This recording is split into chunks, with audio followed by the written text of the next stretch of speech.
Hello. The Divine Code reading for November 4th, pages 299 and 300. We are in the chapter Permissions and Prohibitions commanded to Gentiles regarding meat. Species from which meat from a living animal is forbidden. Topic number 6. The prohibition against eating flesh taken from a living animal applies only to domesticated mammals, wild mammals, and birds. Concerning domesticated mammals and wild mammals, the respective Hebrew terms behema and chaya, which both include kosher and non-kosher species. The signs of a kosher animal species being that it chews its cud and has a fully split hooves. Examples are cows, sheep, goats, and deer. So the biblical terms, domesticated mammals, cows, sheep, donkeys, and such, are in one category. Wild mammals, elephants, wolves, whatever, are in a separate category. Although scientists today would put them together, but this is the way it's understood in the Bible. Including birds, God also did not grant permission to eat human flesh, whether or not it would be removed from the person while it was alive. See topic 113 below. Note that these four categories of living beings are represented by the four faces on the Chayat angels of the divine chariot. The faces of an ox, lion, eagle, and a human. Ezekiel 1:10.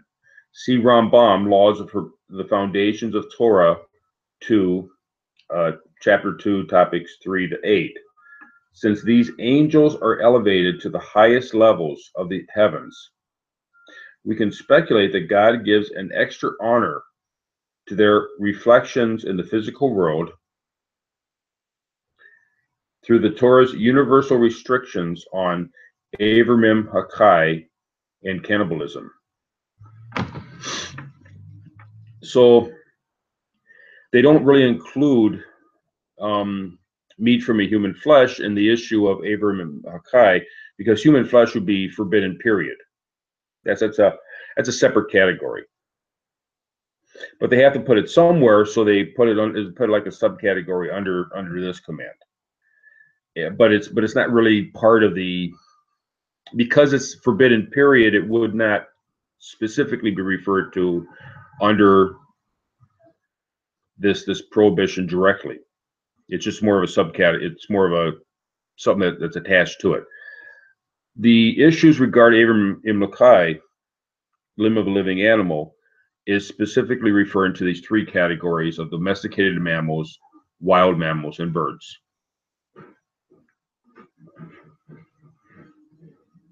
In more general terms, these are all the animals for which there is a Torah law distinction between their flesh and their blood. The kosher species status is of no consequence whatsoever to this prohibition. And, Rambam, the Laws of Kings 9:13. So while there is a similarity between the laws of kosher species, for the Jewish people, there's certain specific mammals that they're allowed to eat, certain specific birds that they're not allowed to eat, and it's very detailed. While there's similarities, it's not the same distinction. We shouldn't confuse the two. It's a different way of categorizing the animals.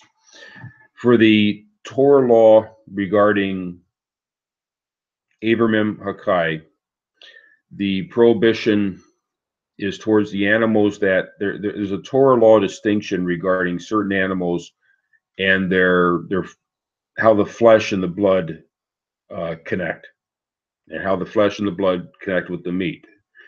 And while that's not really directly part of the learning the halakha, but it's just sufficient to be aware that there's certain distinctions with these animals. That's the reason why these animals are in their own category.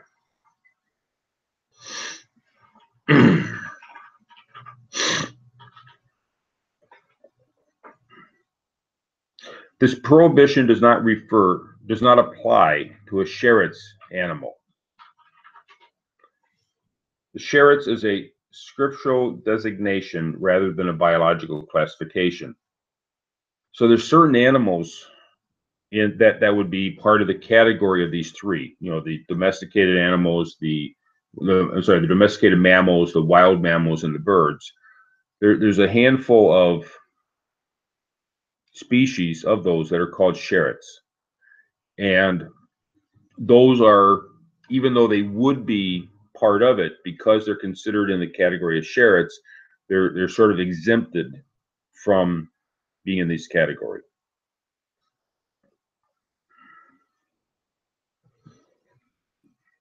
So it would be like those animals, except for the sheretz.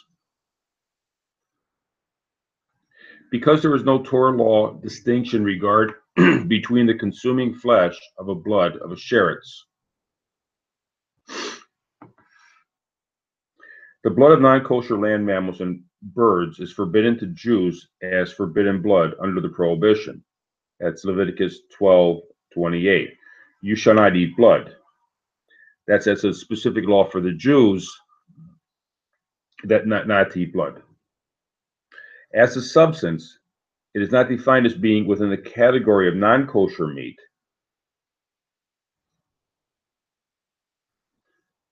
As explained by Rambam, the laws of forbidden foods 6:1.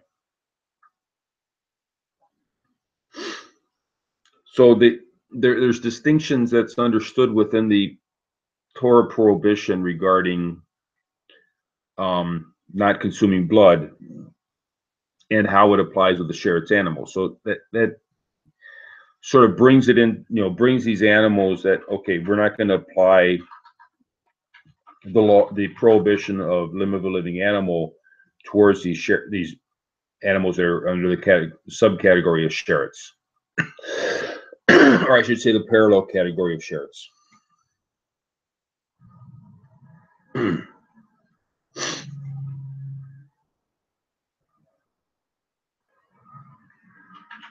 This is also the case for insect-like creatures and all other creatures that are not included in the prohibition.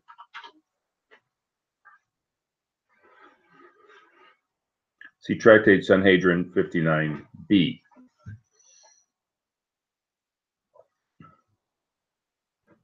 So that places these animals that are sheretz, even though they might be wild animals, wild mammals, or one of the other of the three categories. They don't have this distinction regarding the blood, and therefore they're placed in the category with reptiles and fish and that are not considered to have this distinction with regard to the blood.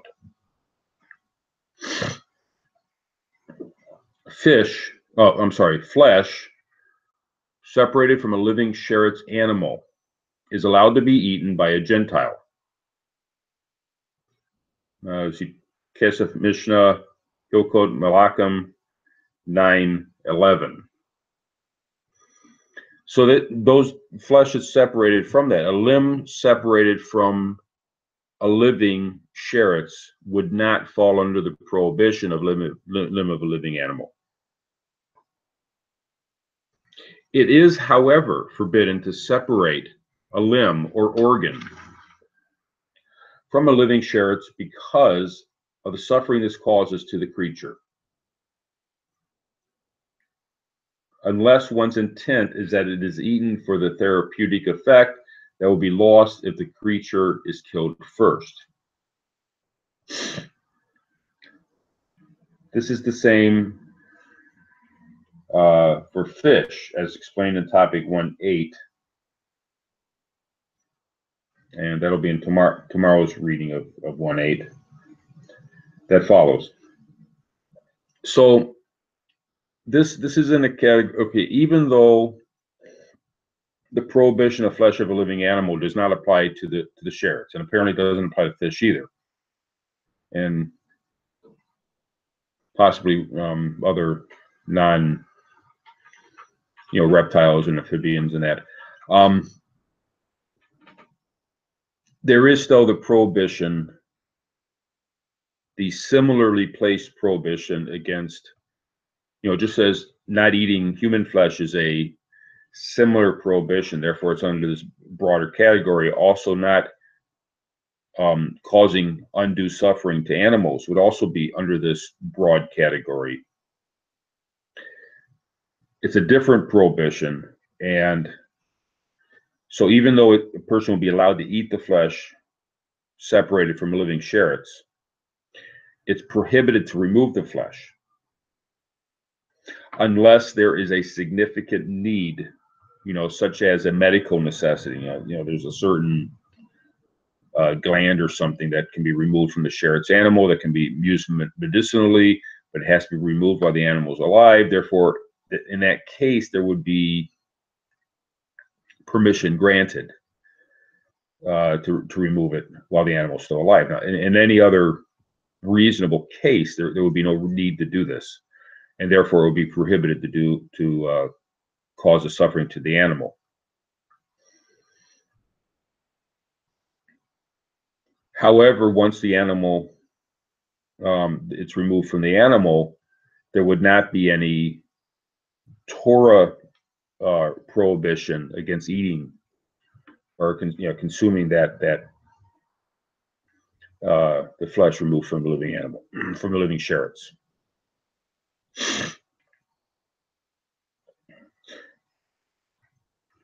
The term sherrits includes 8 creatures designated as such in Leviticus. That's in Leviticus 11:29, verses 29 and 30.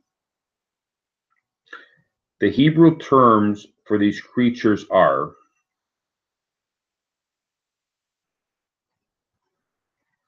it's 8 terms that I would probably butcher if I spoke in English, spoke in Hebrew. Therefore, I'm just going to say that these terms, they don't have, except for like the house mouse, which may or may, basically, we're not sure what animals these are. There are certain traditions, but it's not clear. And because we're dealing with a Torah prohibition, it would be best not to take advantage of the opportunity to remove a flesh or to eat the flesh of one of these, because we're not sure which animals it is. There's not a clear tradition, a clear Masorah regarding this. That can be similar to there's concerns regarding birds. Certain birds in the Torah are considered kosher, and they're listed in the Torah. And the Jewish people have a Masorah regarding which birds, I'm sorry, the listing is which birds are not kosher. And it's not totally known which of these non-kosher birds, which one of these birds would be known today. There's a list of non-kosher birds in the Torah written out. We're not sure which birds these are necessarily. In some cases, we have a pretty good idea, but in other cases, we're not sure. So how do we know which birds are edible for a Jew? They have to have a Torah tradition that says certain birds are okay to eat. And in that case, they know it's okay. But because of the uncertainty, certain birds, such as the guinea hen or the turkey, they're not sure about. So there's some people that are extra strict not to eat those birds because there's an uncertainty. Well, similarly, there's an uncertainty regarding which animals, which mammals, which wild mammals are sherrits. And because of the uncertainty, even though people can guess which words it is. We're not sure, and it's best not to rely upon the list that we're not sure about.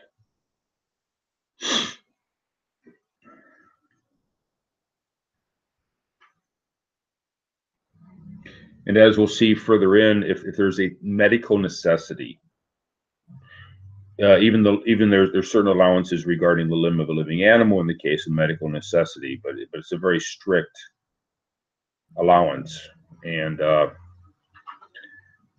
anything beyond that, we should just not, as a fence, we should not. We need to be extra careful in this area. Topic number 8. The prohibition against consuming flesh from a living animal does not apply to fish or insect-like creatures. It is not prohibited for a Gentile to consume them even while they are alive, whether to eat them whole or to cut up their limbs, organs, or flesh for food. See Tosefta, Tractate Trumas, chapter 9, Al-Rima in Yoredeah, chapter 13, and Tosafot in Tractate Shabbat 90b, write, it is forbidden to eat from these creatures while they are still alive. This prohibition does not apply to Gentiles.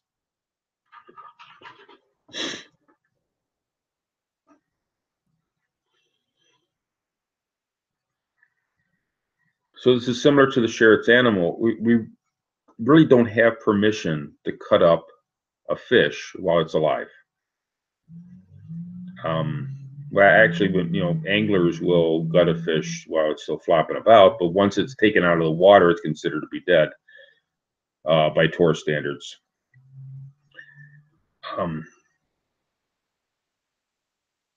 But we don't have permission just to start ripping the flesh apart of one of these animals, even while it's alive, because out of the prohibition of causing suffering to animals. However, it's not a Torah prohibition, is what it's saying here. Torah prohibition would mean, in this case, would be it's a full prohibition. There'll be it would be a capital punishment for doing this. Is what versus these other prohibitions, such as not eating the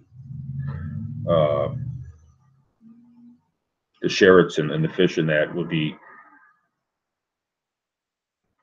even though it's prohibited, it's not on the level of a Torah prohibition, which would be a capital punishment for violating.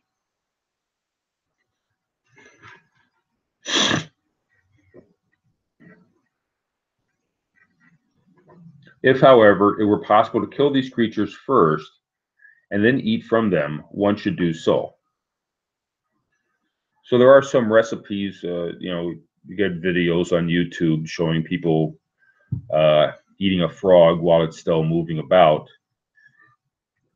While it's best to kill the frog first. I mean, we shouldn't be doing that. It's just not right. Therefore, it's proper to kill the frog first and then eat the frog. So one does not cause unnecessary pain to the living creature, as explained below in chapter 7, topic 1. Nevertheless, if there are medical reasons that require one to consume meat or other parts from a live fish or crawling creature, it is permitted.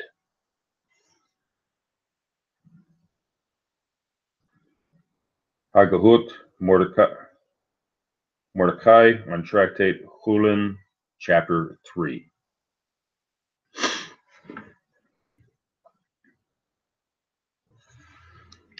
Thank you.